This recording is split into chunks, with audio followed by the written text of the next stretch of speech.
2025 भर्तियों का वर्ष आज ही सुनिश्चित करें अपना सिलेक्शन और डाउनलोड करें तैयारी कर लो ऐप।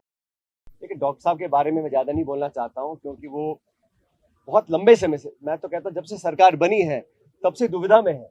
सरकार ने पद दिया भी, लेकिन उनके औहदे, उन्होंने जो मेहनत करी थी विपक्ष में रहते हुए उसके अनुरूप नहीं दिया। इस बात को सब जानते हैं, लेकिन फिर भी उनको बनाया और नहीं भी बनाया, इस्तीफा रिजेक्ट भी नहीं किया, एक्सेप्ट भी नहीं किया, मंत्रालय दिया भी और नहीं भी दिया। जो दिया है तोड़ फोड़ के दिया है, तो उनके साथ जो हो रहा है उनके बारे में उनसे पूछना बेहतर रहेगा।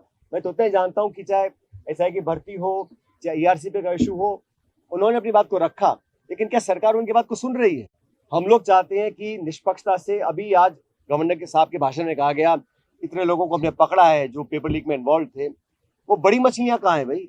हम तो जांच के लिए तैयार हैं। हम तो हर समय मांग करते रहे, कोई व्यक्ति किसी दल का हो, किसी विचारधारा का हो, किसी पद पे हो, अगर पेपर लीक्स में वो इन्वॉल्व है और तथ्य पर्याप्त है और पारदर्शी जांच हो रही है तो कार्रवाई करनी चाहिए। 1 साल से आप सरकार में है, केंद्र की सारी एजेंसी आपके पास है, विरोधियों को टारगेट करने के लिए ईडी, ईडी, सीबीआई, ईडी सब आपके पास, लेकिन जो असल में जो देश की भविष्य को खोखला कर रहे हैं पेपर लीक कराकर, उनको पकड़ने के लिए केंद्र सरकार, राज्य सरकार ने क्या किया है? ये पेपर लीक की बड़ी बड़ी बातें कहते हैं। छोटे छोटे पेपर, बीएससी का पेपर, नीट का पेपर तो चलो केंद्र की बात होगी, मैं इनका बता देता हूं। ये डीएलईडी जो होती है उसका सेकेंड ईयर का पर्चा इनका लीक हो गया और इन्होंने टेक्निकल कारण बताते हुए उसको निरस्त करके दोबारा परीक्षाएं कराई हैं।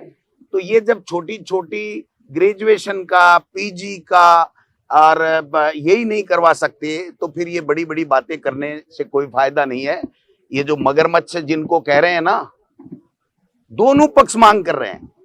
ये भी कह रहे हैं हम मगरमच्छों को पकड़ेंगे, पेपर लीक वालों को पकड़ेंगे, और हमारे पायलट साहब भी काफी पहले दिन से इसके ऊपर आंदोलन भी किया और बात भी कह रहे हैं पेपर लीक वालों को, अपराधियों को पकड़ना चाहिए। और मैं प्रदेश अध्यक्ष ये कह रहा हूं कि पेपर लीक में शामिल कोई भी मगरमच्छ हो, कोई भी बड़ा व्यक्ति हो, उसको पकड़ना चाहिए।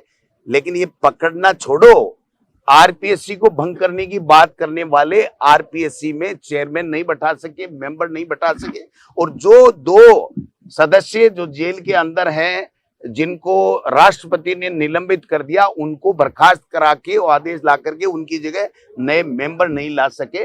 भर्तियां कराई नहीं रहे, पेपर कराई नहीं रहे, तो लीक हो गया तो सरकार ही लीक हो गई।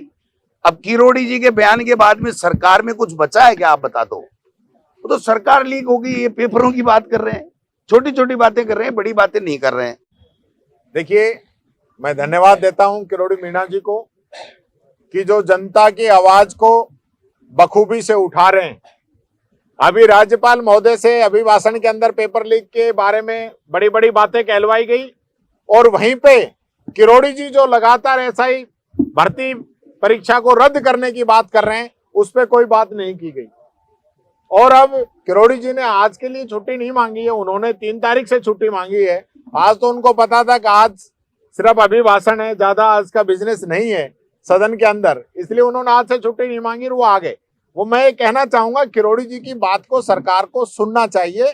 इतने सीनियर मंत्री हैं, पुराने भारतीय जनता पार्टी के सदस्य हैं, और लगातार वो जो बातें बता रहे हैं, उन मदन दिलावर जी से शिक्षा के बारे में पूछ लें कि शिक्षा का रिजल्ट क्या रहा है, क्या शिक्षा के बारे में बात कर रहे हैं। पूरी 1 साल हो गई, शिक्षा के अलावा सारे बयान आते हैं, सब प्रकार के नमस्कार करा लेंगे, लेकिन एजुकेशन के बारे में नहीं बोलेंगे। ये बात मैं शिक्षा मंत्री जी को कहना चाहूंगा।